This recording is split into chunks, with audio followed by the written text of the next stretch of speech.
थोड़ा हाथ अलाउ नहीं, अलाउ नहीं।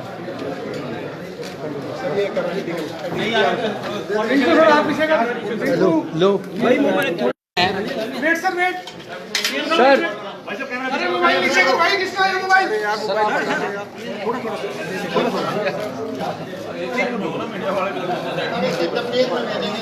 दो मिनट रोक कर रुके सर, रुके यार। रिंकू पीछे हाथ करियो। सर रमेश जी करते तो अकेले सब दे देते, किस तरह देते? वो वीडियोग्राफर है, फोटोग्राफर थोड़ी है सर वो। बस कोई बात नहीं। पीछे करो यार, मोबाइल थोड़ा पीछे करो, पीछे थोड़ा पीछे करो यार, अंदर हाथ पीछे करो। ये मोबाइल वाला नीचे कर दो थोड़ा अरे भैया फोन नीचे कर लो। थोड़ा पीछे करो जी, मान जाओ यार। मोबाइल नीचे कर लो यार। Okay sir, okay, thank you.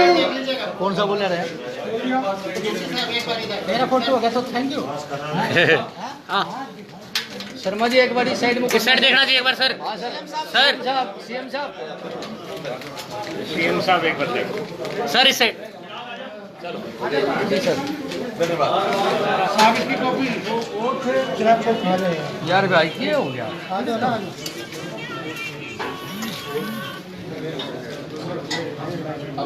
बहुत हिंदी में लेंगे सर।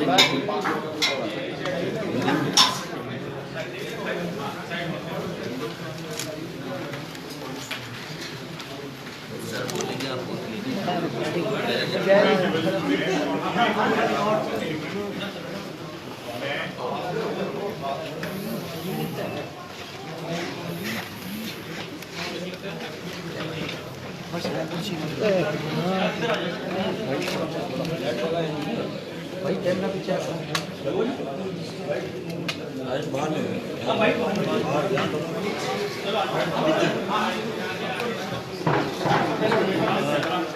खुले में करवा नीचे करवा लो।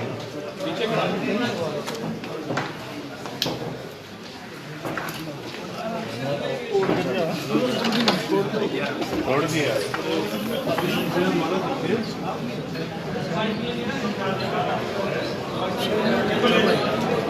हाँ हाँ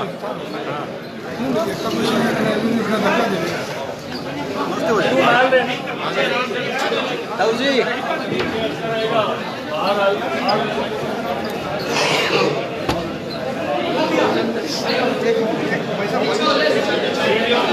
भाई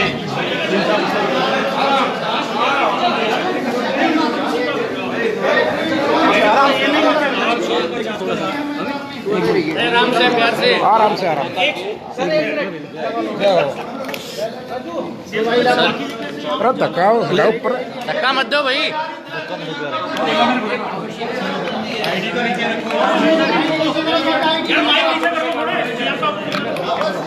आराम से करो, हमें कोई थोड़ा नीचे करो यार, आईडी नीचे से रोल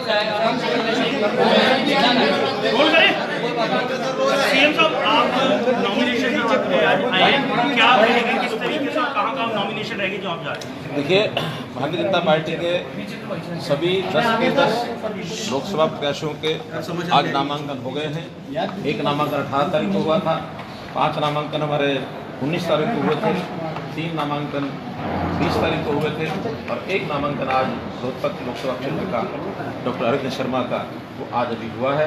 इस समय 10 के 10 प्रत्याशी हमारे नामांकन कर चुके हैं। अच्छा सीएम साहब, भूपेंद्र सिंह हुड्डा भी मैदान में आ गए, यहाँ से उनके बेटे मैदान में, आपने मंच से भी खासतौर पर जिक्र किया इस बात।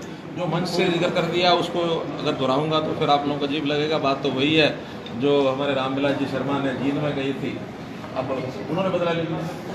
पहले इन्होंने किया था, उन्होंने कर दिया, इसलिए उनके घर में दाव पेच चल रहे हैं। उस दाव पेच के आधार पर ऐसे ऐसे उनके नेता कि चुनाव नहीं लड़ना चाहते उनको भी जबरदस्ती उतारा जा रहा है, इसको नहीं समझ सकते। तो बीजेपी ने पूरी तैयारी की है, ऊंट पहाड़ के नीचे आ गया।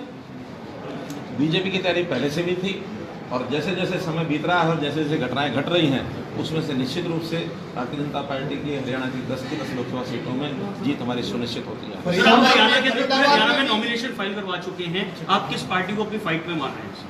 देखिए, चुनाव होता है, आखिर चुनाव में आखिरी समय तक भारतीय जनता पार्टी के एक कार्यकर्ता नीचे बूथ स्तर पर और बूथ से भी नीचे हमने इस बार कन्ना प्रमुखों की व्यवस्था की है।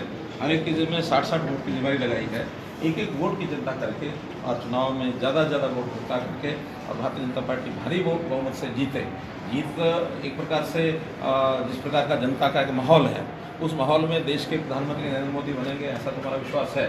लेकिन हरियाणा में भी अधिक से अधिक मतों से 10 की 10 सीटें जीते ऐसा हमारा प्रयास। सर, कांग्रेस पार्टी में फरीदाबाद में भी प्रत्याशी बदल दिया गया है, तो क्या मानते हैं इस तरह से?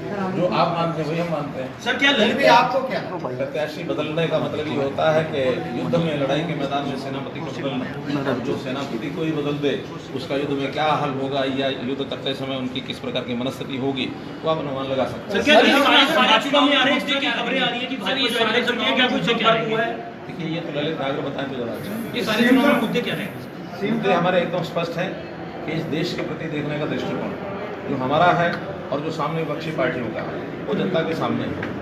विपक्षी पार्टियों के लोग इस देश को जमीन का टुकड़ा मानते हैं, हम इस देश के साथ संबंध जोड़ते हैं, हमारी माँ है, माँ के समान हम इस देश की रक्षा सुरक्षा का संकल्प लेते हैं। वो इस देश के साथ व्यवस्थाओं के साथ जो खिलवाड़ कर रहे हैं, सेना के अधिकारियों को कम करना, 370 को बनाए रखना और सैनिक और इसी प्रकार से कश्मीर के अंदर अलग से प्रधानमंत्री हो, जो डॉक्टर श्यामा प्रसाद मुखर्जी ने अपना बलिदान दे करके इस देश की एक व्यवस्था करवाई थी कि इस देश में प्रधान एक ही होगा।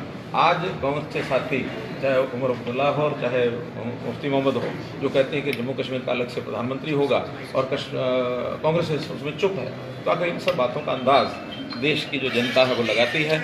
और इन बातों को ध्यान में रखते हुए हमारा मुद्दा दूसरा जनता की खुशहाली, खास करके गरीब जनता के बारे में जिस प्रकार की योजनाएं नरेंद्र मोदी जी ने पिछले कार्यकाल में बनाई और जिससे आगे बना रहे हैं, उसमें हम निश्चित रूप से कह सकते हैं कि कांग्रेस की तरह उनके विभिन्न समय पर नारे रहे, चाहे वो पंडित जवाहरलाल नेहरू के रहे, चाहे इंदिरा गांधी के रहे, चाहे राजीव गांधी के रहे हो, चाहे आज राहुल गांधी ये नारे देते हैं, उन नारों का कोई अर्थ नहीं है।